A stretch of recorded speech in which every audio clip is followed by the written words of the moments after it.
Hello everybody and welcome to another small video, and in this video I'm going to be talking about the Roman Emperor Titus.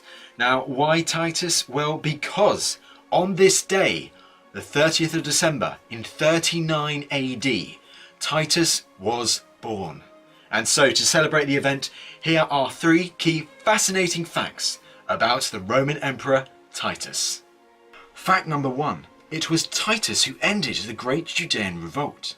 Now the Great Judean Revolt had erupted in 66 AD in the later reign of the Emperor Nero, and it lasted for 4 years. But in 70 AD, the Romans finally crushed this revolt when Titus, leading 2 legions and some auxiliaries, took the city of Jerusalem after a long and bloody siege.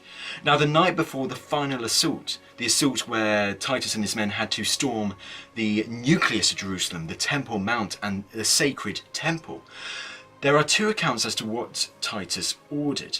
Now, according to one account, according to Josephus, Titus gave express orders that the sacred temple of Jerusalem was to be spared at all costs. However, we also have a later account by a man called Sulpicius Severus, who is writing in the 4th and 5th centuries AD and is an early Christian writer. He says that Titus the night before gave express orders that the temple was to be destroyed because he thought that this temple would be a gathering place for resistance leaders otherwise in the future. Yet regardless of whether Titus was for the destruction of the temple or not, what happened the next day in the final assault was the temple was destroyed. It was engulfed by flame. Yet Titus and his men tried to salvage as many of the sacred Jewish objects as possible, and he had them taken to Rome, where they were paraded through the streets of Rome during Titus's and his father's Vespasian's triumphal procession celebrating their quashing of the Great Judean Revolt. And today you can actually see evidence of this triumphal procession if you visit Rome, and if you visit the Roman Forum and one of its star attractions, which is the Marble Arch of Titus. Now in one of the friezes which survives on the Arch of Titus, you can see a depiction of Roman soldiers carrying the sacred Jewish treasure through the streets of Rome during this procession. So there you go, that's fact number one. It was Titus who ended the Great Judean Revolt. Fact number 2. Titus once commanded the Praetorian Guard. Now the Praetorian Guard was the Roman Emperor's personal bodyguard. Their main duty was to protect the Roman Emperor and his household, his family. And when Vespasian became emperor, he soon after appointed his son Titus to become the Praetorian prefect, the head of the guard. Now why this was so unusual and so fascinating is because of who usually held the role of Praetorian prefect. This was usually held by a man of equestrian rank. Now in Roman society you had the senatorial rank at the top, and this included people such as Vespasian, Titus and, you guessed it, the senators. Yet in the rank immediately below them was the equestrian rank. So when Vespasian gave Titus the role of Praetorian prefect, this was a huge break from tradition. Titus was the first person ever of senatorial rank to be given the job of Praetorian prefect. Now the reason Vespasian does this radical change is because he wanted to restore discipline and stability to the guard. We need to remember that the Emperor Nero committed suicide only a few years before, and then you had the tumultuous year of the 4 emperors.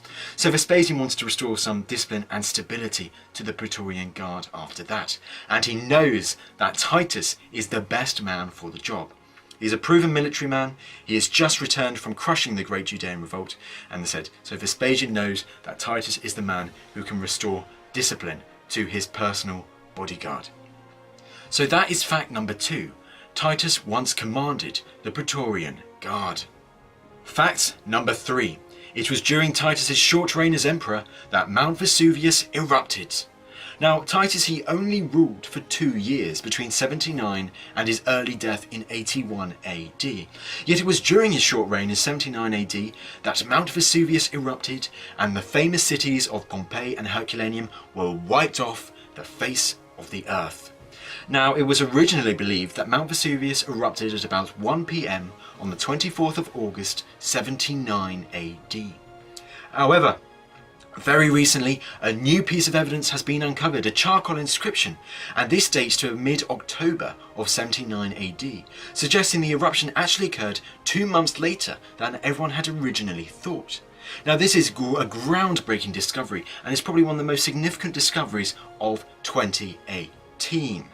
Now, Pompeii alone, over 2,000 people were killed, and although this was a hugely tragic disaster, Pompeii would not be the amazing site it is today. It would not be the best preserved Roman site in the world if it had not been for the eruption at Vesuvius. We wouldn't have this amazing, invaluable insight into everyday Roman life if it had not been for the eruption. So there's a silver lining from this tragic natural disaster. So there you go, that's fact number 3, is the fact that during Titus's short reign as emperor, Mount Vesuvius erupted and the cities of Pompeii and Herculaneum were wiped off the face of the earth. So there you go. There are 3 interesting facts about the Emperor Titus, who was born on this day in 39 AD. I hope you guys have enjoyed the episode, and if you have, please leave a like and leave a comment, and of course, most of all, please subscribe. Thank you very much for watching, and the next video will be out exactly a week today. Until then, goodbye.